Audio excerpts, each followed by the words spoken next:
Ja, grüß euch beieinander und einen sakrisch guten. Jetzt Kasperl.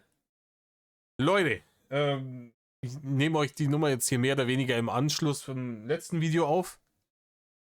Und ich habe ja kurz Pause gegönnt, ein bisschen was gegessen, habe ein Herr Steine Video angeschaut, ein bisschen Reset, ne, fürs Gehirn. Und dann können wir jetzt da wieder reinstarten. Richtig. Die Schandtat des Tages. Ich bin sehr, sehr dankbar an alle Leute, die mir da fleißig immer die Schandtaten des Tages reinschreiben. Bitte hört nicht auf damit. Ich habe langsam auch ein bisschen den Überblick verloren. Ich muss dann auch ein bisschen, ne, aussortieren, was hatte ich schon, was hatte ich noch nicht. Langsam wird es auch ein bisschen tricky für mein eigenes dummes Gehirn.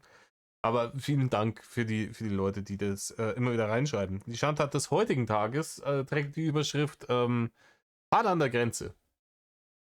Die Leute, die sich erinnern zur YouNow-Zeit, da konnte man, ähnlich jetzt wie sie es heute bei ihren Matches da mit Diggity Doggity machen, konnte man zusammen streamen. Also wenn da zwei Leute gestreamt haben, konnte man dann praktisch die Streams zusammenlegen.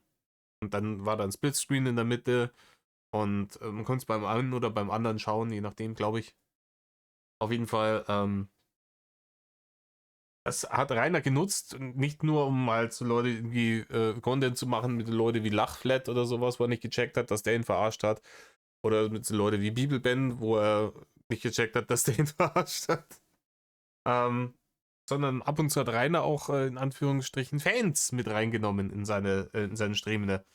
Und da gab es dann zu später Stunde im YouNow Drachenstreamende die Situation, dass da der Splitscreen angeht und da sitzen dann zwei Personen vor dieser Kamera, und zwar zwei eindeutig Minderjährige, ein Mädchen und ihr jüngerer Bruder. Und Rainer hat verantwortungsbewusst, wie er ist, hat er gesagt, ja, hey, Leute, gebe hier keine Plattform an Minderjährige und das ist auch schon spät und so. Vielleicht soll ihr ins Bett gehen und so. Was weiß ich, irgendwas Vernünftiges, was ein Erwachsener machen würde und sagen, ich wünsche euch noch einen schönen Abend, danke, dass ihr mir zuschaut und tschüss. Nee, das hat er natürlich nicht gemacht, sondern Rainer hat instinktiv eine der ersten Fragen an das Mädchen war, wie alt sie denn sei. Wo man dann sagen könnte, vielleicht geht jetzt ja in die Richtung, ne, dass man erst nochmal sicher macht, vielleicht sieht die auch einfach sehr, sehr jung aus, ist aber schon 8. Keine Ahnung.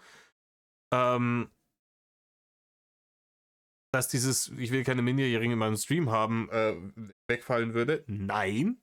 Bei Rainer hat es natürlich eine sexuelle Komponente gehabt, und zwar hat dieses Mädchen ihm dann wahrheitsgemäß geantwortet, dass sie 13 Jahre alt ist, und Rainers Reaktion darauf war eben nicht zu sagen, ja, tut mir leid, dann hast du in meinem Stream nichts verloren, bist zu jung, bla bla bla, sondern Rainers erste Amtshandlung war das zu kommentieren mit hart an der Grenze. Die 14 ist bei Rainer die magische Grenze. Ich weiß, das ist auch in einer gewisser Weise eine rechtliche Grenze, aber das ist, glaube ich, dann auch nicht so einfach. Ich habe mich damit nicht so tief beschäftigt, ne, weil es irrelevant ist für mich. Aber Rainer scheint da der Experte zu sein, und 14 ist anscheinend irgendeine magische Grenze. Und das halt, es zeugt halt wieder von der Widerlichkeit und ist ein deutlicher Beweis dafür, dass seine ganzen Ich stehe nur auf ältere Aussagen erstunken und erlogen sind und einfach nur Alibi-Aussagen. Denn Rainers erste Intention, als ein offensichtlich sehr, sehr junges, minderjähriges Mädchen in diesem Stream gesehen hat, war abzuchecken, ist die alt genug, dass ich mich an die ranmachen darf. Und die Enttäuschung in seinem Blick, als die Antwort das verneint hat,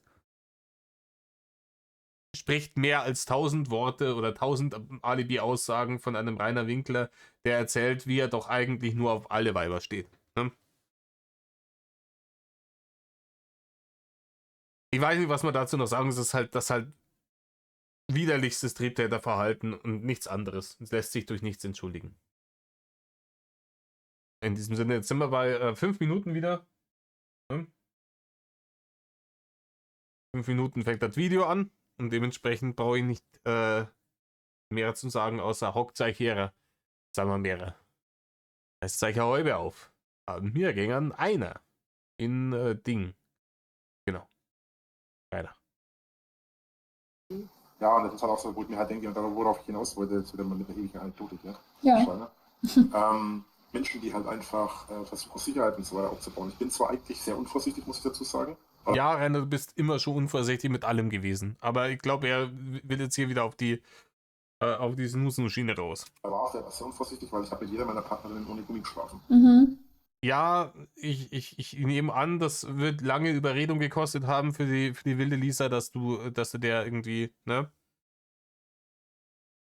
Rainer, normalerweise ist das kein gutes Zeichen. Das ist die Red Flag aller Red Flags bei jemandem, der tatsächlich richtigen Snoozen mit echten Frauen gehabt hätte. Wenn der bei einem Date dann der Person ihm gegenüber damit angibt, ja, ich passe eigentlich nie auf. Ne? Mach ich nicht. Wayne ohne Gummi snoozen passt. Das Thema hatten wir auch wieder beim Cola-Bärchen. Ne? Weil er hasst ja Gummis, aber das, was er noch mehr hasst, ist das Thema dann, nachdem er geprahlt hat mit seinen angeblichen sexuellen Eskapaden, dass die Leute dann darum bitten, ne, einen Test zu machen, ne, auf gewisse Krankheiten, HIV vornehmlich. Ne? Oh. Hört euch da nochmal die Cola-Bärchen-Leaks an, da ist Turn-Up.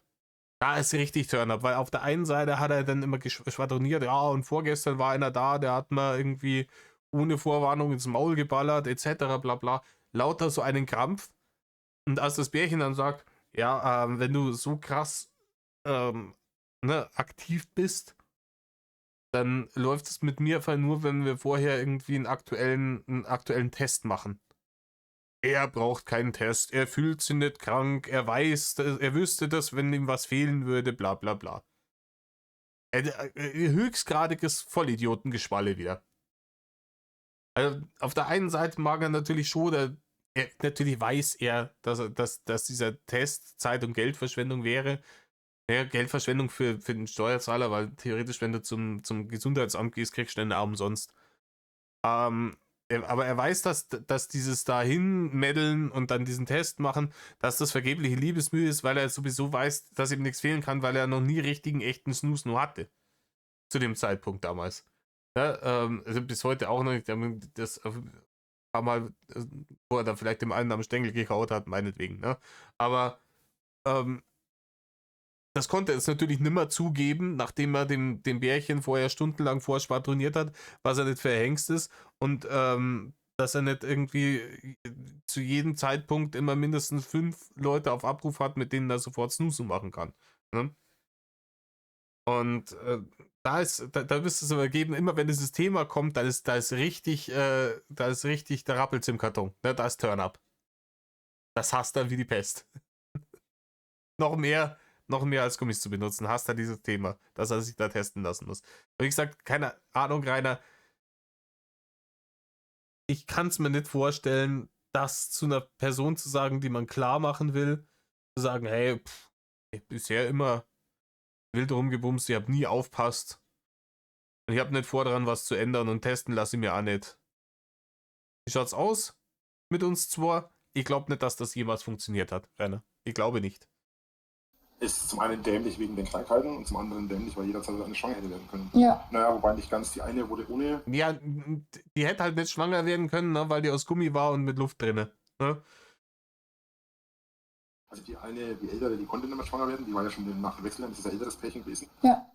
Eine konnte keine Kinder kriegen, weil sie die Gebärmutter, halt keine Gebärmutter Oh, okay. Eine hat die Pille genommen. Ja. Und ja, die ist auch nicht 100%, fast 100%, aber auch kann immer noch passieren. Aber Rainer, Gott sei Dank sind die auch alle erfunden. Ne? Diese Sexualpartnerinnen von dir. Bei den anderen beiden war es halt einfach Glück. Beziehungsweise nicht nur Glück, sondern hat ja auch ein bisschen was damit zu tun, dass sie natürlich entsprechend darauf geachtet hat, so ein bisschen. Und die war in erster Linie bei mir, wenn sie halt nicht schwanger werden konnte. Was natürlich auch nicht immer 100% sicher ist. Ja, das ist hier Ne? Da gibt es auch ein Meme dazu. Einer meint so, meine Verhütungsmethode der Wahl ist Coitus interruptus. Genauso wie, das hat Familientradition. Das hat mein Vater schon so gemacht und sein Vater vor ihm. Du musst eigentlich mal früher, du musst ja eigentlich schon mal ein paar Minuten früher eintreten. Ja, ein paar Minuten Rainer. Dafür, dass du der große Frauenexperte bist. Ne? Ein paar Minuten machen's Kraut da nicht fett. Das ist dann nicht so, dass du sagst, ah, fuck, jetzt ist der Eisprung 5 Minuten früher gekommen. Hätten wir 5 Minuten früher bimst, wäre nichts passiert.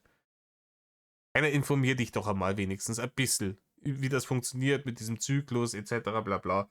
Wie lange zum Beispiel auch so ein Samen weiter überlebt nach dem Akt und noch in der Lage ist, da irgendwelche Befruchtungen vorzunehmen. Einer überlegt ja das einmal. Es ist nicht so, dass die Frau im Monat irgendwo 10 Minuten Fenster hat, in dem das passieren kann und ansonsten sind wir safe. Aber Rainer, scheißegal, schau es nicht nach, ist irrelevant für dich. Du wirst in deinem Leben niemals Snooze nur mit einer richtigen, echten Frau haben. Zumindest keine, die du nicht vorher bezahlen musst. Und bei denen ist meistens das mit dem, ne, das mit dem Gummi schon, ne, es steht nicht zur Diskussion. Sagen wir es mal so. Und dann hast du ja das Problem schon wieder, dass es vorbei ist. Ja. So ungefähr. Du, Rainer, ich muss mich mal ganz kurz um eine Nachricht kümmern, die ich gerade gekriegt habe. Ich übersetze es mal von Bärchen in Deutsch. Rainer, ich muss mich ein bisschen übergeben. Ich halte die Scheiße hier nicht mal länger aus. Ich brauche Pause, ansonsten platzt mir der Kopf. Ich würde mich mal kurz stumm schalten, aber ich bin gleich wieder da. Alright. Manchmal ist echt alles nicht so einfach. Ja, das ist wahr. So, was denn passiert? Ach, weiß nicht, ob ich darüber reden möchte.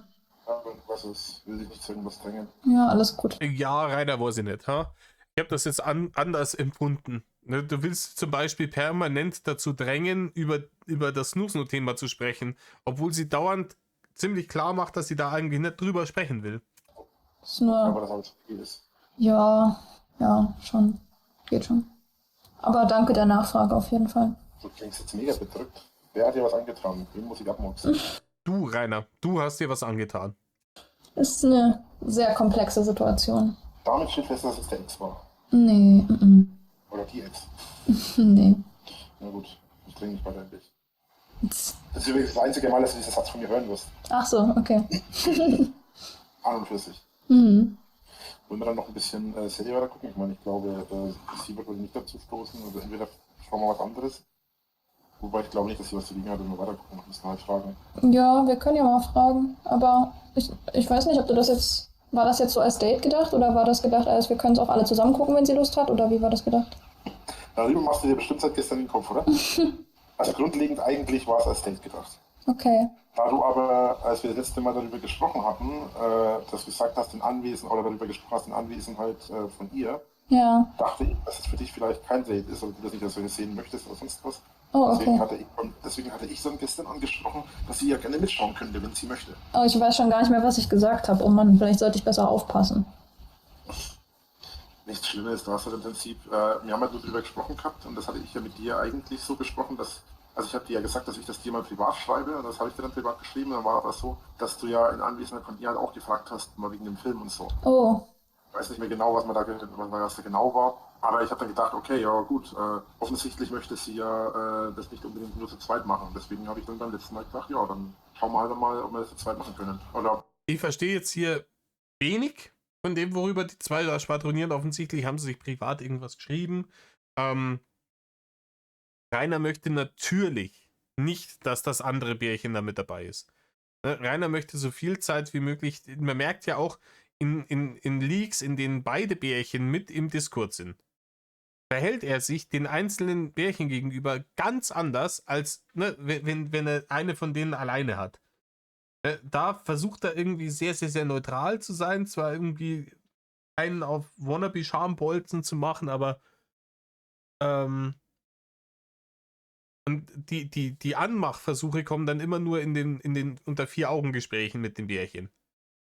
Weil er natürlich sich nicht die Chancen bei der einen versauen will, weil die merkt, dass er sich auch zeitgleich an die andere ranschmeißt. Er versucht, sich an beide ranzumachen, um seine potenziellen Chancen für Oger-Entjungferung zu erhöhen. Lel.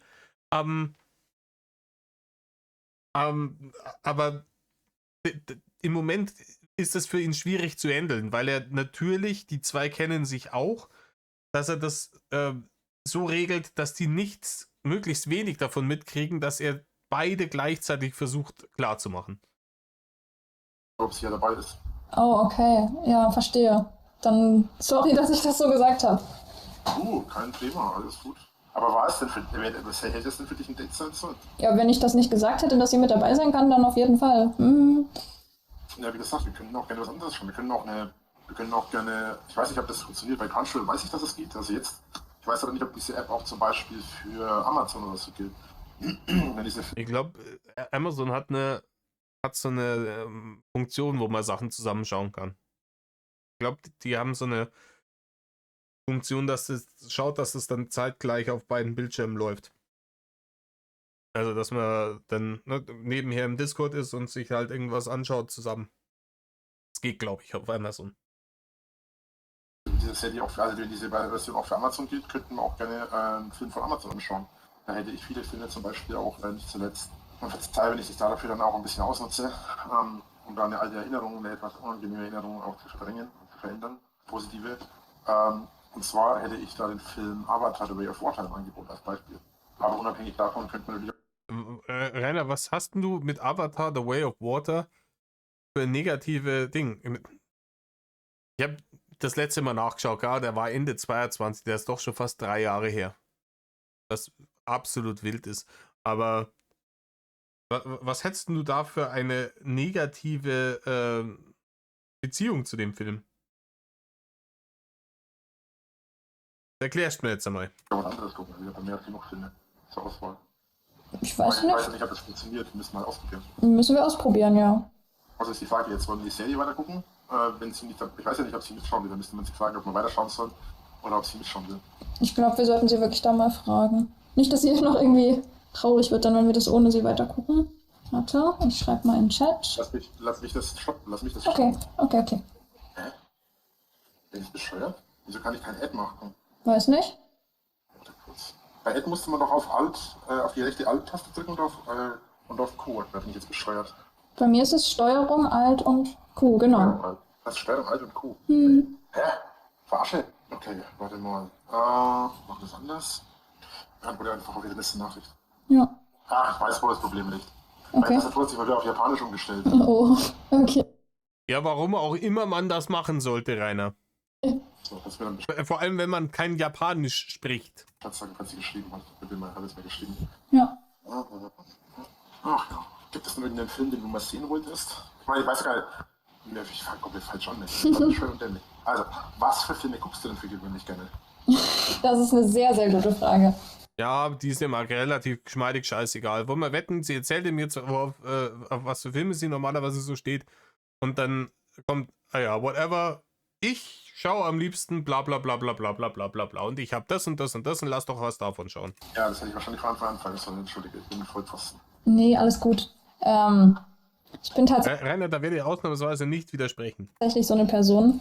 Ich bin immer relativ, ich weiß nicht, ich bin immer relativ nervös, wenn ich was schaue oder so. Und ich fühle mich immer sehr in die Charaktere rein. Deswegen habe ich immer eigentlich Schwierigkeiten, neue Dinge anzufangen, sondern schaue immer quasi das Gleiche nochmal, weil ich ja weiß, da passiert nichts Schlimmes. So, weißt du, was ich meine? Deswegen. Ich bin kein Fan von Horror oder sowas. Nee. Ja, das macht aber nichts. Ich schaue auch gerne kein Horror. Also ich schaue auch nicht gerne Horror. Ich schaue auch gerne keinen Horror. Und was hast du heute gemacht? Ich habe heute keinen Horror geschaut, das ist meine Lieblingsbeschäftigung. Rainer. Da versucht er dann wieder so, das ist auch wieder irgendeine Nummer, die er bei irgendeinem Dating-Coach-Bullshit mitgekriegt hat. So. Dieses, egal was sie sagt, immer nach Gemeinsamkeiten suchen, egal ob sie da sind oder nicht. Hin und wieder, es gibt ein paar einzelne Horrorfilme, die ich mag, aber es sind sehr wenige. Er hat keinen Lieblingshorror. Er gibt Filme, die er mag und Filme, die er nicht mag. Actionfilme, Fantasyfilme oder halt generell einfach Filme mit einem sehr inspirierenden oder halt auch zum Beispiel romantischen oder auch dramatischen Punkt. Ja. Unterschiedlich hoch.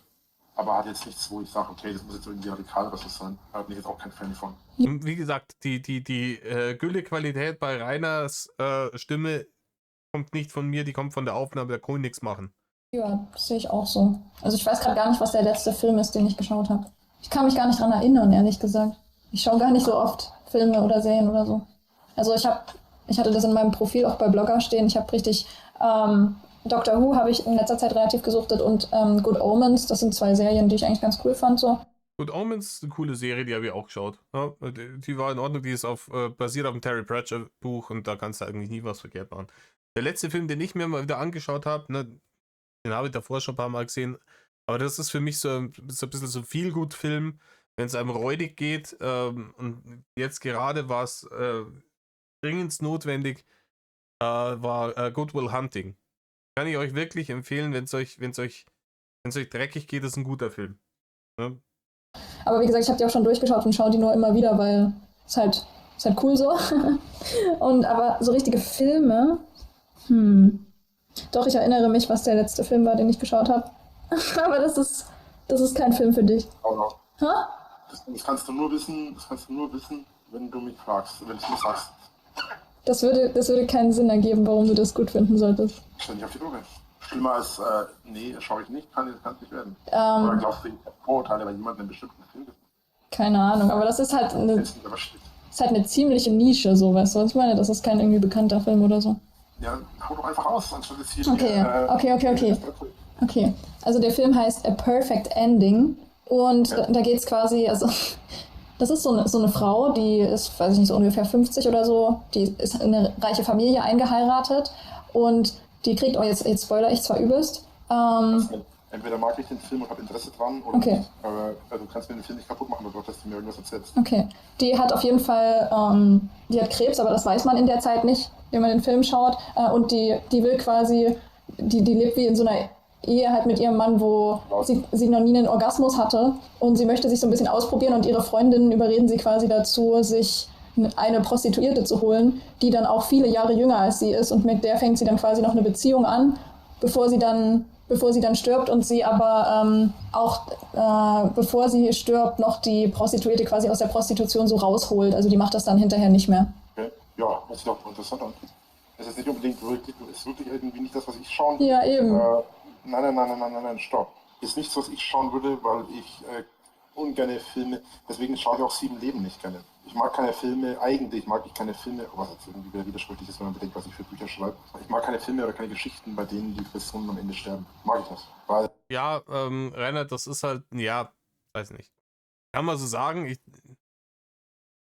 ich mag halt gerne Filme, die realistisch sein können, so realistisch geschrieben sind, wenn immer alle Leute Plot-Armor haben und die Hauptcharaktere, denen nichts passieren kann. Und man weiß, Entschuldigung, man weiß von Anfang an, da passiert nichts. Werden ist halt auch ein bisschen lame, ne? Ich mich auch in Charaktere reinfühle und gerade Krebs auch in meiner Familie, auch Boah, Rainer, die Karte darfst du nicht spielen. Rainer, unter gar keinen Umständen darfst du die Krebskarte spielen. Du nicht, Rainer, du nicht.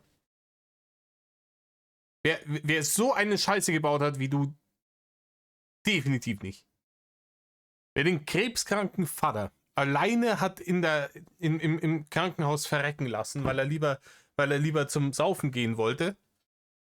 Und wer dann später gesagt hat, die Leute, die gegen ihn ausgesagt haben, konnten nicht zur Verhandlung kommen, also einer davon, weil er eine Krebserkrankung hatte, das wird ihm dann schon recht geschieden, so ungefähr, ne? Nicht O-Ton, ne? Karma hat er gesagt, ist das. Ne? Hat definitiv das Recht verwirkt, die Krebskarte bei irgendwas zu spielen. Sogar wenn du selber Krebs hättest, würde ich kein Mitleid mit dir haben. So ekelhafte Scheiße, was du vom Stapel gelassen hast, gerade über diese Krankheit. Der männlichen Linie ein sehr starkes Thema ist. Also gut möglich, dass ich auch Krebs habe. Echt? Oder Krebs kriege. Ja. Und für mich ist es halt so eine Sache, weißt du, es ist für mich grundlegend ein sehr, das ist kein so angenehmes Thema für mich im Allgemeinen. Und daher... Ja, verstehe ich.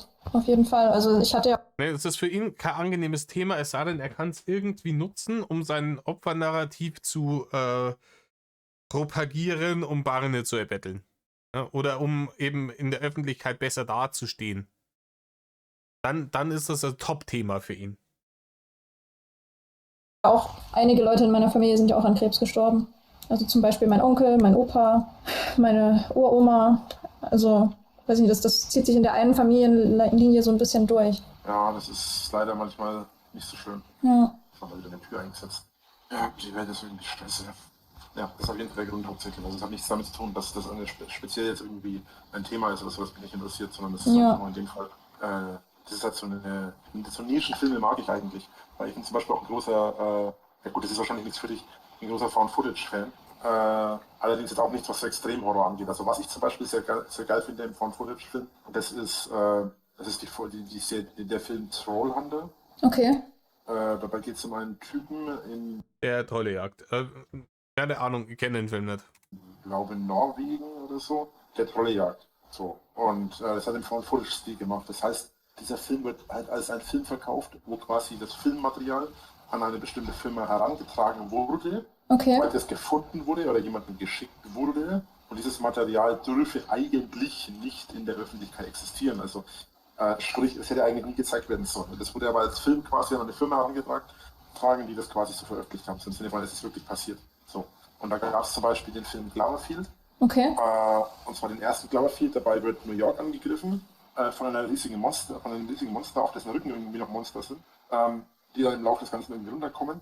Also ziemlich übel, was da abgeht. Genau, und so ein bisschen in die Richtung ist das abgezielt, das Ganze. Ja, das klingt auch spannend. Ja, es ist tatsächlich auch ganz cool, aber im Allgemeinen ist es halt so, dass die... Schon wieder aber auf der anderen Seite ist es halt so, das sind halt letzten Endes einfach Filme auch. Aber die sind halt so... Ladies and Gentlemen, letzten Endes. Beispiel wieder zum Horrorfilm verkommen. Was ich extrem feiere, was ich wirklich extrem feiere, sind Trash-Filme. Okay. Also sowas wie habe ich nie gesehen. Aber ich wollte mir den mal anschauen, aber ich habe leider nie die Möglichkeit gehabt dazu. Rainer, dann feierst du es nicht komplett ab. Wenn du den Film noch nie gesehen hast, weißt du gar nicht, ob du ihn feierst. Du hast gehört, dass das ein Film ist, der dir theoretisch gefallen könnte, aber ich habe auch schon einen Kumpel von mir, der auch ein extremer Film-Nerd ist, mit dem ich mich wirklich eine sehr hohe Schnittmenge habe an Filmen, die uns gefallen. Der hat mir auch schon einen Film empfohlen. Irgendwas, die Frau in Flammen oder so ähnlich, ich weiß es nicht mehr genau. Und hat gemeint, oh, so ein super geiler Film, Top 3 Filme des Jahres, etc., etc., etc. Ich habe ihn angeschaut, ich habe mich einfach nur gelangweilt. Also, dass du irgendwo gehört hast, dass das ein Film sein könnte, der dir gefallen könnte, sagt gar nichts drüber aus. Dann kannst du nicht extrem feiern, wenn du noch nie gesehen hast, du Dulli. Das Kinderkondom zum Beispiel. Das ist ein Hardcore. Ja, weil es da wieder um irgendwelche... Und der ist auch scheiße, den habe ich tatsächlich gesehen. Ne? Den habe ich tatsächlich gesehen, ich glaube mit 14 oder so. Hat den irgendeiner mal auf einer LAN-Party mitgebracht. 14, 15 oder was da waren. Der ist Panne. Ne? Aber ist klar, es geht wieder um... Rainer versucht jetzt hier schon wieder die Ausfahrt zu nehmen in Richtung sexuelle Konversation. Und dann gab es noch sowas wie Roller oder so. Da geht es um einen Autoreifen, um einen LKW-Reifen, genau gesagt, der Leute umbringt. Okay. Also random halt. Wild, ja. Halt. Aber witzig. Und genau, so entwickelt sich das halt Stück für Stück immer weiter. Und ich persönlich feiere das halt hardcore, solche Filme und solche Serien. Ja. Und das ist für mich immer so eine Sache, wo ich mir so denke, cool, ne, dann müsste ich eigentlich mehr in die Richtung gucken. Ja. Aber ja, auch nicht. Warum nicht? Klar. Wolbani hat übrigens geschrieben. Okay, und? Sie hat geschrieben, klar kann kommen, wann wollt ihr schauen? Ja, willst du mit dir zusammen gucken? Du hast ja nichts geschrieben. Du kannst ja auch sagen, dass du keine Lust hast, wenn du keine Lust hast. Es ist so ekelhaft. Hier vorher so getan, nee, ist alles cool und so, bla bla bla. Du könntest auch sagen, du hast keine Lust. Dass wir das dann doch zu zweit weiterschauen, weil, ne? Weil jetzt ist er gerade in Fahrt, ne? Jetzt ist er im Flow. Wenn jetzt die andere dazukommt, dann muss er wieder so tun, als hätte er die nicht angraben. Ich weiß nicht, ob hat die Serie überhaupt gefallen? Ja. Rainer, es sind schon viel schlauere Leute daran gescheitert, zweigleisig zu fahren. Oder zu versuchen, zweigleisig zu fahren. Schon viel schlauere als du. Und die waren auch nicht mit denen im selben Discord. Ne? Ich war nur die ganze Zeit still, weil wie gesagt, du hast ja gesagt, man hört es sonst bei mir. Und es war ein bisschen anstrengend, sich dann immer zu entmuten, wenn man was sagen möchte. Und deswegen, ich wollte ja auch nicht reinquatschen. Ja, wieso anstrengend, dich zu entmuten? Du kannst doch auch einfach auf der Tastatur einen Knopf machen. Echt? Na klar. Schau mal auf deinen Computer, in deinem Discord, was unten links dein Profil und so weiter, dann hast du Benutzereinstellungen mit diesem Zahnrad. Ja. Unten links, wo der Name ist. Und dann öffnet sich ein großes Feld. Ja. Dann hast du links meinen Account, Ja. mein Profil und so weiter. Und wenn du mal runter scrollst, kommt irgendwann der Oberreiter App-Einstellungen und bei App-Einstellungen Hotkeys. Wenn du ganz runter scrollst, das ist das, Ja. wenn du abmelden, Ja. hast du schon gefunden. Ja. Okay, und wenn du jetzt da drauf gehst, dann kommt eine Einstellung und da steht Aktionen und Hotkeys. Ich muss jetzt wirklich erklären, wie man Push-to-Talk einrichtet, oder? Und du kannst oben rechts auf den blauen Button drücken und hinzufügen. Wenn Blaue Button. du hinzufügen machst, kommt ein neues Feld. Dann machst du bei Aktion Mikrofon ausschalten. Musst du ausschalten. Ja. Und dann nimmst du eine Taste. Ich in meinem Fall habe Nummernblock Plus. Aber das musst du selbst entscheiden, was du nimmst. Ja. Wenn eine Taste vielleicht dann kommst, die du aber sonst selten brauchst. Also eine, die du nicht oft benötigst am besten. So, und wenn du das hast, drückst du auf den großen Escape-Button, also X. Ja. X-Button, da ist er, der X-Button. So, und wenn du jetzt die Taste drückst, dann mutest du dich automatisch. Warte, ich muss das mal ausprobieren. Hat funktioniert. Ja. Ja. Und jetzt kannst du mit der Taste einfach ein- und ausschalten, wie du bockig bist. Sehr gut. Manchmal Ich habe hier so ein Ding an meinem Mikrofon. Manchmal vergesse ich habe das schon mitgekriegt, manchmal vergesse ich dann wieder dahin zu drücken. Ich kann an mein Mikrofon, ich habe dieses HyperX-Mikrofon, was alle Billigheimer Streamer und Reaction Kasper haben, das rote. Ne?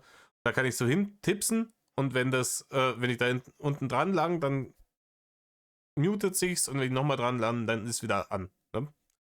Das ist praktisch. deaktiviert sich das aber auch. Und wenn es das deaktiviert, kann es passieren, dass es wieder aktivieren muss.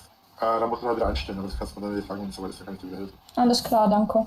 Ich habe jetzt auch nur, weil das noch nicht bei mir passiert ist. So, und jetzt kannst du auch jederzeit ihr schreiben, ob du möchtest oder nicht, oder keine Ahnung. Ja. Warte mal, ich kann noch schreiben. So, und jetzt kannst du ja darauf reagieren, ob du Lust hast oder nicht, oder keine Ahnung. Du weißt ja nicht, dass wir im Hintergrund talken. Ja. Außer du hast dich gesagt, besteht sie. Nee, also ich habe bisher noch nicht mit ihr privat geschrieben. Kann ich das Zwiebel eigentlich verkaufen? Alter, das ist eigentlich eine Speise. Aber dann lass das doch heute mal zusammenschauen weiter, dass sie sich nicht ausgeschlossen fühlt. Und wir schauen, wann anders was anderes Du zu sehen. entscheidest. Wenn du sagst, du möchtest, dass ich mitgucken kann und dass man gucken kann, dann ist mir das egal. Dann machen wir das so. Mir ist das egal, ich richte mich nach dir. Ja, dann machen wir das mal so. Okay, hast du schon reingeschrieben? Ah ja.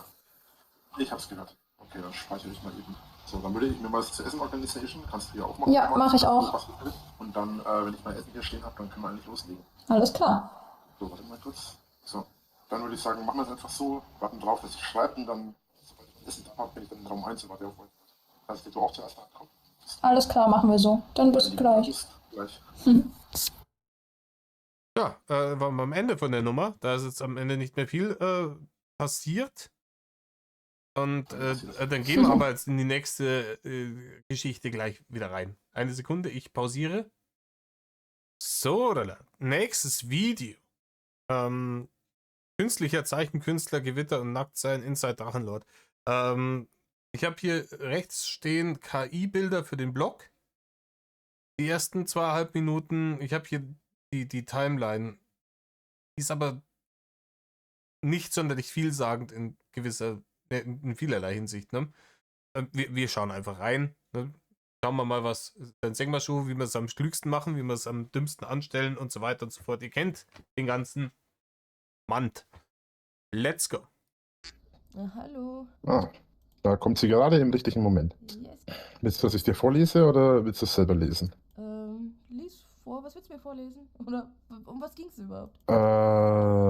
Den Bestiariumsantrag, den ich gerade geschrieben habe, weil ich... Okay. Diesmal ist sie leise und er wieder laut. Das ist praktischer, ne, weil dann, was sie sagt, ist ja meistens nicht ganz so wichtig. auf dich gewartet habe. Oh, okay. Lies ruhig vor. Das wäre nice. Okay, Sekunde. Ich speichere ihn mal erst ab und hau ihn schon mal rein. Dann brauche ich ihn bloß veröffentlichen, wenn ich ihn fertig habe. So, was sind wir denn hier? Nein, ich will keine Slide erstellen, ich will einen Post erstellen. Dankeschön. Oh, Bestiarium 91. Name. Ich mache hier gerade nochmal die Lautstärke so, das passt. Immer diese Anpassungen hier, das nervt mich. Guck mal. Und was war das? Genau. Ja, mit dem Anpassen hat er es nicht so.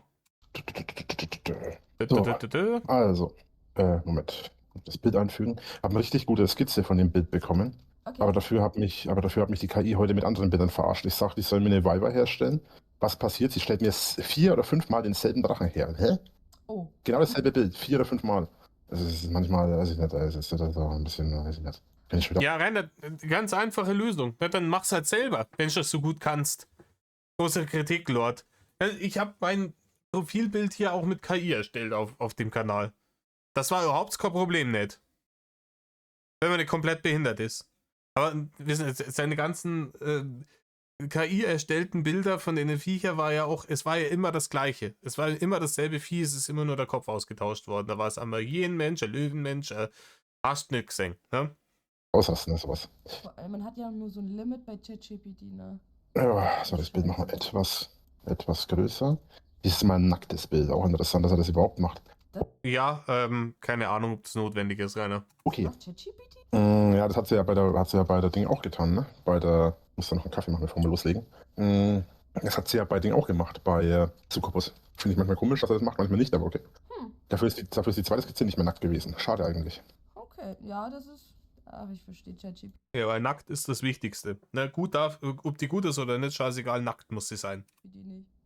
Ne, ich auch nicht. Also, mein Universum, Bestiarium, Rasse. Jetzt hat er wieder das nicht fett geschrieben. Ich kann so oft schreiben, wie ich will. Das soll das Format beibehalten. Er behält das Format nie bei. Das kotzt mich an. Die Dinger werden doch dick geschrieben. Rainer, ich nehme an, höchstwahrscheinlich, dass da ein Anwenderfehler vorliegt. Immer wenn du irgendwas machst, was nicht funktioniert, ist immer Anwenderfehler, Rainer. Dass er das besser anschauen kann. Soll doch optisch auch ein bisschen passen. So, gib mir eine Sekunde. Fängt ja auch wieder gut an. Dann muss ich das wieder im Programm auch ändern. Ach, das ist nervig. Ja, es ist harte Arbeit, Rainer. Es ist harte Arbeit. Ich mir noch schnell was zu trinken. Ja, was ist das jetzt wieder? Ich hasse mein Leben. Warum musst du immer so einen Scheiß machen? Kannst du das nicht einfach so machen, wie ich dir das sage? Das ist nicht so schwer. Gott. Weil ChatGPT ist die neue Alexa. Ich sehe es schon kommen, ne? Du fragst ja gleich ChatGPT nach Twilight of the Thunder God und dann rastet er komplett aus. Dann bleibt eben nur. Nee, eben nicht Twilight of the Thunder God, ne? Twilight Soundtrack wollte er hören. Der große Metal Lord. Das obere Fett. Also, das hier noch. Gut. Also, Bestiarium. Mein Universum, Bestiarium. Rasse, humanoide Fabelwesen. Name Undine. Größe ca. 71. Herkunftssystem, humanoide Völker. Planet Aqua. Ich hab Undine nimmer im Kopf, was das genau für ein Viech war. Ich kann es euch nimmer sagen. Ist zu lange her jetzt schon wieder. Luna. Geschlecht weiblich, Geschlechtsreife ca. 17 Jahre. Also mit 17 Jahren. Lebenserwartung ca. 200 Jahre. Fortpflanzungsgene stark, weil es ein rein weibliches Volk ist. Ja. Sexuelle Bereitschaft hoch. Aus dem Ja, natürlich. Sexuelle Bereitschaft ist immer hoch gewesen, Rainer. In den ganz seltensten Fällen, da war auch da wieder Alibi-Nummer, nachdem er gemerkt hat, also er hat es ja nicht selber gemerkt, nachdem andere Leute ihn darauf hingewiesen haben, Rainer, irgendwie ist die sexuelle Bereitschaft bei allen Viechern, die du machst, immer hoch. Das ist ein bisschen sass. Was da los? Stimmt mit dir irgendwas nicht? Da hat er dann 2, 3 so Alibi-Viecher reingenommen, wo dann die sexuelle Bereitschaft nicht hoch war. Und ansonsten ist sie immer hoch. Im Grund bevorzugte Partner, Menschenarten und Menschen. Mehr Menschen, Entschuldigung. So. Dann kommt die Skizze. Ansichten der Rasse. Undinen sind ein rein weibliches Volk. Die erste Undine wurde von einer Elfe geboren, die das Meer liebte und dabei viel im Meer schwamm und nah am Meer lebte. Also sie liebte das Meer so sehr, dass sie eines Tages beschloss, im Meer selbst zu leben. Doch das war unmöglich gewesen. Auch ein geiler Satz, aber gut, lassen wir mal so drin. Ja, er merkt selber, dass das Bullshit ist, was er da schreibt. Ja, scheißegal, lass mal so drin. Passt schon, hätte ich gesagt gehabt, ja? Denn sie konnte im Wasser nicht überleben, jedenfalls nicht für immer. Sie weinte nicht aus Trauer, sondern aus Sehnsucht. Und dieses Gefühl erreichten die Götter. Also diese Gefühle erreichten die Götter des Meeres, Alter. Darunter Poseidon. Diese beobachtete sie, ohne dass sie es bemerkte, und fand sie so schön und anziehend. Dazu war er beeindruckt von ihrer Liebe für das Meer, für das er ja verantwortlich war. So kam er zu mir, mir, so kam er zu mir und berichtete mir über die Sehnsucht der Elfe. Und gemeinsam gingen wir zu ihr. Ich sah aber auch, dass Poseidon sich für sie interessierte, und ich schlug ihnen etwas vor, woraus eine Liebe entstand. Leute, ich lese hier gerade rechts, ne, dass diese Scheiße bis Minute 11:20 geht, also jetzt noch gute 6 Minuten. Ich mache euch ja mal ein bisschen Pause und erspare euch den Dulli-Leselord mit seiner Kleinkinder-Undine-Geschichte, es sei denn, es kommt da wirklich was Essentielles mit rein. Wie erwartet, die ganze Undinen-Nummer, da war nicht viel Fleisch dran. Ich fasse es euch kurz zusammen. Der sexuelle Bereitschaft hoch. Undinen sind natürlich immer nackt. Vollkommen selbstverständlich. Und Rainer kann nur deswegen seinen eigenen zusammengestümperten Bullshit nicht richtig vorlesen. Nicht, weil er zu dumm zum Lesen ist, sondern weil er gestern Abend wieder so lange auf war. Dann kann er am nächsten Tag, ich kann das nachvollziehen, immer wenn ich nach Mitternacht ins Bett gehe, habe ich am nächsten Tag verlernt, wie man liest oder Auto fährt oder so. Vollkommen nicht grundlegende Kenntnisse, die ich vorher gehabt habe, einfach weg. Einfach nur, weil ich länger aufblieben bin. Wir sind jetzt bei 11:20, ne? Und da steht jetzt hier Hater-Kommentar und dergleichen. Da schauen wir mal, ob da Unterhaltung dabei ist. Sehr gut, damit habe ich das durch. Ich habe auch ein paar vergessen Sehr gut ist jetzt nicht so unbedingt das, wo ich es kommentieren würde, aber mal. reinzuschreiben, ist mir gestern aufgefallen. Zum Beispiel habe ich vergessen, den Prismatio-Schleim reinzumachen. Und ich habe auch Das ist sicher ein richtig krasser Verlust für die Menschheit, da, dass du vergessen hast, dann irgendwie einen von deinen komischen Borneo-Schleims da reinzuballern. Ne? Ganz fürchterlich, Rainer. Wir werden ihn alle schmerzlich vermissen. Not.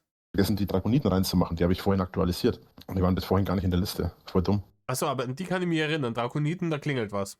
Dann hat er wahrscheinlich die anderen Schleim auch wieder Neido. Ach so. Ja gut, das kann mal. Ja, das mag sein. Was ist denn hier? Ich habe hier Kommentare.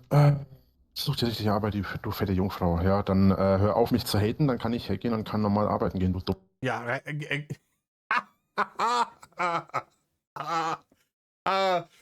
das ist die älteste Lüge des Lügenlord. Die altbewährte Arbeitslüge. Der Rainer will ja arbeiten gehen. Er hat überhaupt kein Problem. Er ist ein richtiger Macher. Ist ein richtig fleißiges Bienchen. Er kann nur einfach nicht. Es ist ihm leider nicht vergönnt, einer Lohnarbeit nachzugehen. Und schuld sind, ihr werdet es sicher wissen, natürlich wieder die Haterse. Die böse Haterse, die sind wieder dran schuld, dass der Rainer nicht arbeiten gehen kann. Traurig ist er darüber. Na, er würde ja so gern in der Früh um 6:30 aufstehen und sie für die Malochene fertig machen, so wie jeder andere normale Mensch bei uns im Land auch. Aber leider ist das nicht möglich. Das schweres Schicksal. Da kann er nichts machen. Die Hater haben gesprochen, die ihn überhaupt nicht kontrollieren können und die überhaupt keinen Einfluss auf sein Leben haben. Aber da ist natürlich schwierig, ne?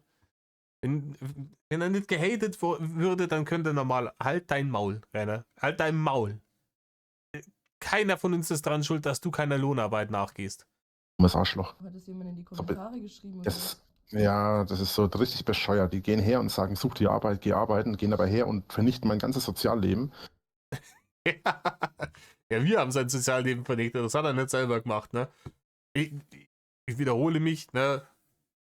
Kevin Wolter Video, wo er damit geprahlt hat, die Schwester ist gekommen mit ihrem Mann und ihrer Tochter und wollten, dass Reini seine Nichte kennenlernt und er hat dann noch geprahlt bei Kevin Wolter, dass er die vom Hof gejagt hat. Die Hater sind dran schuld, dass er kein Sozialleben mehr hat. Vollkommen klar. Ne? Auf eine Art und Weise, dass ich nicht arbeiten gehen kann. Also das ist total hirnrissig, die sind so bescheuert und dämlich. Am liebsten würde ich die einfach mal packen, alle an die Wand stellen und links und rechts so lange in die Fresse hauen, dass sie endlich mal aufwachen und ihre Dummheit begreifen. Im Übrigen, der Rainer hat keine Gewaltfantasien und der wünscht niemandem was Böses, gell? Das gehört auch mindestens in die Top 5 der Winklerschen Lügen-Hitparade. Der Pazifismus-Lord. Jetzt haben wir innerhalb von wenigen Sekunden den Arbeitslord und den Pazifismus-Lord gehabt. Ne? Wenn jetzt der Tierschutzlord nochmal kommt, so, dann haben wir einen Hattrick. Ja, das kann ich voll nachvollziehen, auf jeden Fall. Ich habe keinen Hass oder so auf die, aber das ist halt so Na, Hass ist ja auch keine Emotion. unglaublich dämlich. Das nervt Unglaublich dämlich, ne? Da muss man sich auskennen. Ne? halt, so nehme ich mal an. Halt Nee, das nicht. Wie gesagt, ich mache mir da keinen Kopf drüber, aber es ist dämlich ohne Ende. Auf der einen Seite stellen sie sich immer als die Übermenschen dar, als die absolut Intelligenten. Ja, Rainer, niemand hat sie wirklich unironisch als Übermensch dargestellt. Auch der Zusatz der Übermensch bei Impotorian waren Satire. Ne? Niemand von uns braucht ein Übermensch zu sein. Rainer, du bist eher das Gegenteil. Ich sag das Wort jetzt nicht, weil sonst wird das Video geclaimt. Ne? Und sind dann am Ende solche Flachpfeifen, dass ich mir denke, Alter, selbst ein Zweijähriger begreift, wie dumm ihr seid. Und das will schon was heißen. Ja. So, vor allem, der schreibt halt das nicht einmal, sondern 1000-mal. 1000-mal, wenn. Ich habe gerade 20 Kommentare mit einem Klick gelöscht. Also. Boah, Rainer, du hast die Macht. Ey, Rainer, du hast die Macht. Die Leute haben halt irgendwelche Bots. Die stellen die da. Du kannst doch den Bot so einstellen, dass er ganz oft verschiedene Sachen, verschiedene Videos, 1000-mal andere Sachen postet. Und dann gehst du gemütlich ins Bett und der Bot postet die ganze Nacht irgendeinen Scheiß auf deinen Blog und du kommst dir jedes Mal geil vor, wenn du dann jedes Mal von dem Bot wieder die Kommentare gelöscht hast. Und denkst, oh, haha, die dummen Hater, die haben so viel Arbeit mit der Nummer. Der pennt einfach. Oh mein. Ich habe das nur überflogen. Der schreibt halt direkt rein, fette Jungfrau, fette Jungfrau, fette Jungfrau. Und das schreibt halt jedes Mal mit jedem Kommentar. Ja, hat er auch recht, Rainer. Rainer, ich finde das. Ne, ich möchte nicht in einem Land leben, in dem man die Wahrheit nicht mehr offen aussprechen darf.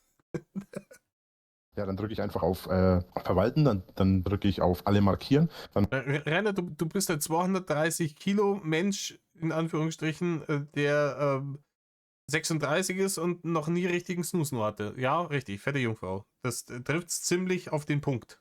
markiere ich die, wo das nicht steht und lösche alle Kommentare. Ja, ist auch das Beste, was man machen kann, so. Das war auch übrigens nicht im normalen Blogs. Das Beste, was man machen könnte, ist halt kein Blog mit derartigen Inhalten ins Internet pimmeln, vor allem nicht als Rainer Winkler. Das wäre das Beste gewesen, was man machen könnte. Rainer, du hättest den ganzen Zauber hier mit den Kommentaren auch ein Ende bereiten können, indem du einfach gleich sofort den ganzen Blog gelöscht hättest. Sondern in dem anderen, die Welt der Fantasie. Bin ich mir auch noch am Überlegen, ob ich das überhaupt mache. Na, Hat er wieder South Park geschaut, wo sie im Fantasieland sind. abwarten. Weiß ich nicht, musst du wissen, so. Ich weiß halt nicht, wie deine. Ja, jetzt gerade schreibe ich starte mal das Spiel. Kann übrigens sein, wenn ich das Spiel das erste Mal starte, das habe ich gestern auch schon, wem habe ich denn das gestern gesagt? Weiß ich gerade gar nicht. Jedenfalls, wenn ich das Spiel starte, kann es passieren, dass mein Rechner einfach ausgeht. Also nicht, dass du dich wunderst, wenn ich plötzlich weg bin. Nö, alles gut. Okay, dann weiß ich Bescheid. Das ist der tolle Gaming-Laptop im Übrigen, ne, den er sich damals gekauft hat. Den hat er so gut behandelt, dass der jetzt einfach ausgeht, wenn er irgendwas anmacht. So, ich muss dir ja dann auch gleich wieder den Link schicken, damit du rein kannst. Und Zoe scheint on Tour zu sein, hat sie gesagt vorhin. Okay, du klingst total geknickt irgendwie. Nein, ich bin einfach nur krank noch. Ich bin ein bisschen. Du willst dich lieber ausruhen, nicht, dass du hier irgendwie, dass ich dich jetzt hier irgendwie schröpfe oder so. Nee, alles gut. Boah, Rainer, nimm bitte keine Worte in den Mund, deren Bedeutung du nicht kennst. Rainer, Schröpfen hat zweierlei Bedeutung. Das eine ist, dass man so, die Originalbedeutung war, dass man so Gläser, ne, von innen kurz heiß macht, damit ein Unterdruck entsteht, damit er so, die dann auf den Körper setzt, die dann so Blutergüsse erzeugen. Keine Ahnung, was es bringt und ob es was bringt, aber soll die Durchblutung fordern, fragt's mir nicht. Oder halt eben die modernere Bedeutung ist, jemanden bescheißen, jemanden um sein Geld bringen. Vollkommen falsche Vokabel für die Situation. Ja? Was du hättest sagen können, ich will dich nicht vom Schlaf abhalten. Ja? Alles gut, alles gut. Ich höre mich nur ein bisschen verschnupft an und ja. Aber mehr auch nicht. So, ich bin am Laden und ich habe dir das gerade geschickt. Crossplay ist sogar aktiviert, schau mal. Es gibt Cross. Gehe ich von aus. Finde ich aber merkwürdig, das Spiel mit Controller zu zocken. Aber gut. Oh, stell ich mir auch Irgendwie werden ja heutzutage alle Spiele auf Controller geeicht, keine Ahnung. Ja, die Möglichkeit, Spiele mit Controller zu spielen, ist halt in den letzten 20 Jahren deutlich besser geworden, aber durch bessere Technik. So. Spider-Man. Ich mit meinen komischen Dingern immer. Ach, ich weiß übrigens jetzt was, wie das funktioniert. Meister. Funktionobelt hat er jetzt nicht echt gesagt, oder? Wer nochmal einen Beweis haben will, dass der Mann geistig auf dem 12-Jährigen hängen geblieben ist, funktionobelt, Alter. Schitteböen. Halt dein Maul, Rainer. Probier's mal aus. Warte, ich hatte das doch vorhin gefunden. Gestern. Zum Bleistift kommt als nächstes. Ah, hier. Bleib mal stehen. Wo bist du hin?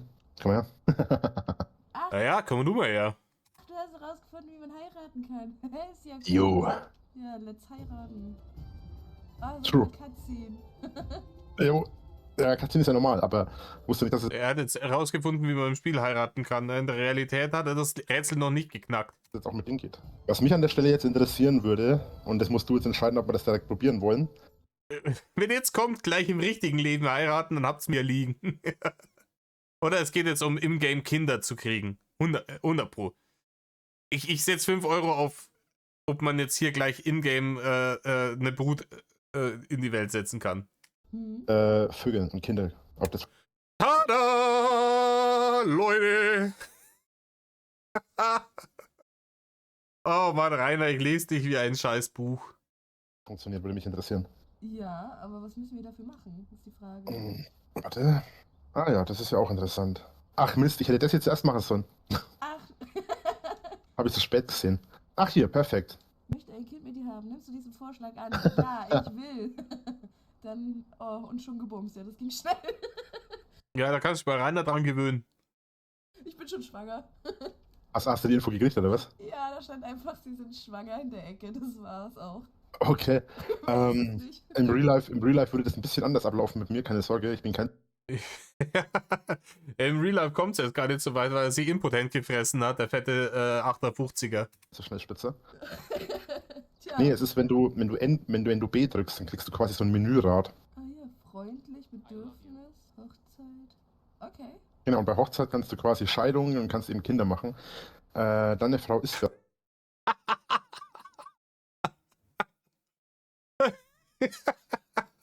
Kannst dich scheiden lassen, damit du endlich Kinder machen kannst, ne? bereits schwanger. Oh. Ja, bei mir steht auch, du bist bereits schwanger. Ich weiß gar nicht, wie lange das gedauert hat. Ich glaube ein Jahr oder so. Na gut, also ich habe hier ein bisschen abgegradet. Die Hütte hier habe ich abgegradet, die Hütte habe ich abgegradet, die Hütte habe ich abgegradet und das Nahrungslager hier habe ich abgegradet. Hey, was richtig fleißig. Das war einmal Ja. nicht da. Was mich jetzt noch interessieren würde, du wohnst jetzt wahrscheinlich in meinem Haus, ne? Ja, du wohnst jetzt quasi bei mir. Ah, okay, okay. Und wenn du mal schaust, ich habe das Haus bereits verputzt. Also, An Gurden, Rainer. An Gurden, lass das schmecken. das Häuschen habe ich ein bisschen abgegradet. Und ich werde jetzt auch mal schauen. Wir müssen uns jetzt mal darum kümmern, dass wir mal ein bisschen Kohle herbekommen. Weiter ist das jetzt hier, wird das jetzt hier so eine, reine Zuhälternummer? Ist das jetzt so ein Ding? Ja, jetzt, wo du hier an mich gebunden bist, jetzt müssen wir mal schauen, dass ein bisschen Kohle herkommt. Ich hätte da Anfrage von jemandem. Also guck mal, dann zeige ich dir mal ein paar Dinge. Mal kurz mein Handy laden. So, jetzt hat. Müssen wir in die Hütte eigentlich irgendwas reintun, damit das Kind dann später sich selber bedient, oder? Chlorreiniger oder sowas. Deckel offen lassen. Was soll passieren? Weiß ich nicht, ich hatte noch nie ein Kind mit einem Spieler. Na, mit dem Spiel hatte ich auch noch keins. Also, das ist unser Haus. Das erkennt man ja jetzt ganz gut, ist immer direkt neben dem Brunnen. Genau, hier habe ich so einen kleinen Versammlungsort hingebaut. Finde ich immer ganz geil, sowas. Ach, schön. Genau, unsere Jägerhütte, die müssen wir mal upgraden. Müssen wir gleich mal machen. Dass wir das mal alles haben. Also das hier ist die Jägerhütte, das hier ist die Kräuterhütte, das sind lauter Gebäude für Personen, das hier ist die Hütte für unser Lager. Direkt neben dem Lager, rechts davon, ist quasi die Lebensmittelhütte. Dann kommt die Werkstatt. Schon auf Level 3. Dann kommt der Näher. Auch auf Das ist komisch, das hört sich alles verdächtig so an, wie diese ganze Nummer, da wo als er bis seine Kommune da die Karte geschrieben hat. Erinnert ihr euch noch an die Karte von der Kommune? Das hört sich verdächtig so an, als hätte er das einfach 1:1 aus diesem Spiel übernommen. Level 2. Dann haben wir hier hinten ne, die Hinten.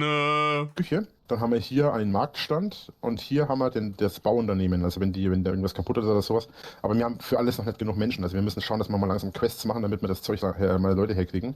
So, ich meine, und das hier kennst du ja, denke ich, ne, noch? Das hatten wir ja, das war unser Ding.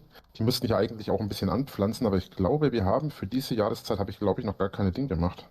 Ding! Das ist wichtig. Ding muss angepflanzt werden. Ohne Ding überstehst du den Winter nicht, Rainer. Steht das Schwein bei dir auch so komisch da? Das sitzt bei mir in der Luft. Oh, bei mir irgendwie sind die Beine wie zugebunden. Als ob es keine Beine hätte, irgendwie. Schwierig zu erklären. Okay. Sekunde, schauen wir mal kurz. In der Jahreszeit. Achso, habe ich schon mich drum gekümmert, okay. Also was wir brauchen ist Roggen und Weizen. Da können die das anpflanzen, habe ich schon eingestellt. Genau, und hier haben wir eben die Hühner, die Schweine. Hier hatten wir die Kühe, die Hühner. Und hier Ja, aber jetzt, also die Hühner, ich meine die Schweine und da haben wir die Kühe, ich meine die Hühner. Wir befinden uns auf Kindergartenniveau. Wie macht die Kuh? Kikeriki? Nein, Rainer, das ist das Huhn. Meine Fresse. Hier sind die Enten, da haben wir aktuell noch keine. Aber da kommen dann die Enten. Und ich weiß nicht, ob wir nicht vielleicht doch lieber hergehen wollen. Ich persönlich würde tatsächlich sagen, wir machen vielleicht den hier, dass wir hier zumindest so einen kleinen Zaun ziehen. Ja, mach das. So. Ja, also der Zaun, der muss schon her. Woran sollen die Hater sich sonst rütteln, wenn sie vorbeikommen? So. Und hier vorne, weiß ich jetzt gerade gar nicht, muss ich jetzt... Ein Tor müsste noch rein. Können wir da Ja. was abbauen? Ich kümmere mich drum, warte. Du kannst ja, wenn du willst, schon Ja, er schweißt schnell eins zusammen. Lol. mal so weit bauen, aber nicht direkt vor mir, bitte. Ja, Weil da reiße ich nämlich mal eben das Ding ab. Genau, und da kommt jetzt das Türchen rein. das müsste reichen. Das ist wieder so beschissen gemacht hier mit dem Tor. Hä? Warum machen die das denn immer so beknackt mit dem Tor? Ach, das ist wieder so bescheuert gemacht mit diesem Tor. Ah, Ja, Rainer, bist ja vielleicht einfach zu dumm, das zu spielen. Ne? ich krieg noch einen Anfang mit diesem Tor, ey. Ja, ich kriege auch einen Anfall mit diesem Tor. Kommen schon wieder Leute und rütteln dran. Das ist schon wieder kaputt. Okay, aus irgendeinem Grund müssen wir das Tor weiter hinten hinstellen. Oh, okay. Das ist beknackt, ey. Wahrscheinlich ist der Boden nicht eben genug oder sowas. Ja, trotzdem ist das bescheuert. Dass man nicht einfach in einen bestehenden Zaun ein Tor einbauen kann, werde ich auch nie verstehen. Verstehe ich auch nicht. So, Ja, Rainer, dann mach doch dein eigenes Spiel. Programmier doch dein eigenes Spiel, wenn du es so viel besser kannst. gut. So, damit sind wir hier durch und haben hier ein Tor. Und sollten auch hier ringsherum, sollten die Hühner auch nicht mehr rauskommen. Ich glaube, wenn die jetzt außerhalb rumlaufen, werden die, glaube ich, wieder hier reingeschmissen automatisch, ne? Ja, die Wenn die gehen jetzt auch dann- ja, genau, die kommen dann auch. Aber also rein hoffentlich kommen sie wieder, aber rausgehen sie, glaube ich, nicht mehr. Genau. Gut. So, dann brauchen wir bei Gelegenheit Hühner. Hast du eine... Ja, Kükenquetschende muss sein. Ne? Rennys Lieblingsbeschäftigung. Und vor allem, ne, wenn dann der Nachwuchs da ist, ne, wenn die Spielfigur von Bärchen dann gekalbt hat, dann brauchen sie auf jeden Fall Küken zum Quetschen. Ne? Das ist altehrwürdige Winkler-Tradition. Idee, wie wir an Geld kommen? Ich habe bis jetzt Arbeiten gehen. halt immer Sachen hergestellt, wie zum Beispiel hier Holzschüsseln und sowas, und die dann verkauft mit der Zeit. Und auch Also so Genau. Holzschüsseln müssten wir erst lernen. Da haben wir aber wahrscheinlich nicht genug Kohle. Also was wir herstellen könnten, wären Eimer. Die habe ich bereits gelernt. Hm? Dafür bräuchten wir aber jedes Mal Bretter. Also ich kann jetzt 78 kann ich jetzt gerade herstellen. Warte mal. Ich weiß halt nicht, was die uns bringen, aber ich probiere es mal, die zu verkaufen. Einige habe ich schon hergestellt, die müssen das genug haben. Und dann würde ich Tontöpfe und so eventuell auch mal lernen. Dann kann man die vielleicht auch verkaufen. Ja. So, darüber hinaus können wir hier jetzt auch kochen. Das müssen wir aber auch erst noch lernen. Dafür brauchen wir, du wolltest Spiegeleier, glaube ich, hast du gesagt. Müssen wir auch 100 Rührei, genau, das kann man dann oder Rührei, da brauchen wir 100 oder 200 Dollar auch. das ist so teuer. Ja, ich gehe mal und, achso, warte, ich nehme noch die, ich habe nämlich wieder Kupferbarren und so weiter hergestellt. Ey, ich schau mal schnell hier, wo sind wir denn hier? Wir sind hier Mel Dynasty. Ja, lass mal laufen, oder? Nehme mal eben die Bronzebarren mit, die geben immer recht gut Asche. Die Eisenbarren nehme ich mal mit, die geben recht gut Barne, die geben immer. Barne müssen her. Barne und wieder Barne. Asche. Weil die können wir nicht gebrauchen aktuell. Da ich aber, Weil damit können wir aktuell noch nichts herstellen. Dafür sind unsere Technologiepunkte noch nicht stark genug. okay, da ich jetzt bei dir eingezogen bin, müsste das Haus doch rein theoretisch frei sein, einfach, ne? Das ist frei, richtig. Aber wir haben sowieso ein paar Häuser, die leer stehen. Ah, okay, perfekt. Ja, du musst auch mal gucken, hinter der Jagdhütte, da müssten noch ein paar Häuser sein, die müsste man noch aufbauen, glaube ich. Also da müsste auch ein, zwei, weil ich habe 3 oder 4 Häuser hergestellt, noch als du hier warst, und habe die dann im Laufe des Spiels nach gestern, wo ich da mal ein paar Stunden gezockt habe, ich nebenher so ein bisschen die Leute weitergemacht. Aber das Problem ist unsere Reputation. Wir haben nur 786 und wir bräuchten aber 900 für die nächste Person. Ja, Rainer, das Problem mit der Reputation, das müsstest du aus dem Real Life kennen. Also müssen wir Nebenquests erstellen. Also müsstest du eigentlich mal in deine Nebenquests gucken und müssten wir die Nebenquests machen. Ja. So, das kann mal weg. Das kann mal weg. Okay, er hat keine Kohle mehr. Du hast eine Quest? Ich? Ja. Nee, nicht du. Der Typ hier. Achso. Ich kann auch mal, weil ich gerade am Steckbrief vorbeilaufe, ich kann auch mal gucken. Ich nehme mal die ganzen neuen Quests an. Vielleicht haben wir auch was wir direkt abgeben können. Wenn nicht, dann passiert halt nichts. Wir verlieren ja keine Reputation, wenn wir die Quests nicht abschließen. Glaube ich. Also, ich weiß nicht, wenn du es ausgeschaltet hast, nicht. Normalerweise verliert man nämlich Reputation. Nicht, wenn man. Nein, du verstehst mich falsch. Man verliert keine Reputation, wenn man eine Quest nicht abgeschlossen hat. Vom schwarzen Brett. Okay. Wenn ich klaue oder so, verliere ich Reputation, aber nicht, wenn ich, aber ja nicht, wenn ich Ding habe. Okay, das wusste ich nicht. Ding ist immer wichtig. So, ich komme mal nach Hause, dann können wir uns mal ins Bett legen. Ich würde gerne noch ein bisschen vögeln. Ich meine, Ja, Rainer. Ja, was soll man sagen? schlafen gehen natürlich. So, meine schwangere Frau mal ein bisschen durchnehmen, das wäre auch eine geile Idee. Ich lieg schon drin. Ich krieg die Krise, Leute. Oh. Ja, Ist ich das brauche noch ein falsche bisschen. Haus? Da ist eine andere Frau drin, oder? Im falschen Haus. Eigentlich dürfte da dürfte eigentlich keine andere Frau drin sein, aber ich nehme euch auch gerne beide, kein Ding. Ja doch, ich war tatsächlich im falschen Haus.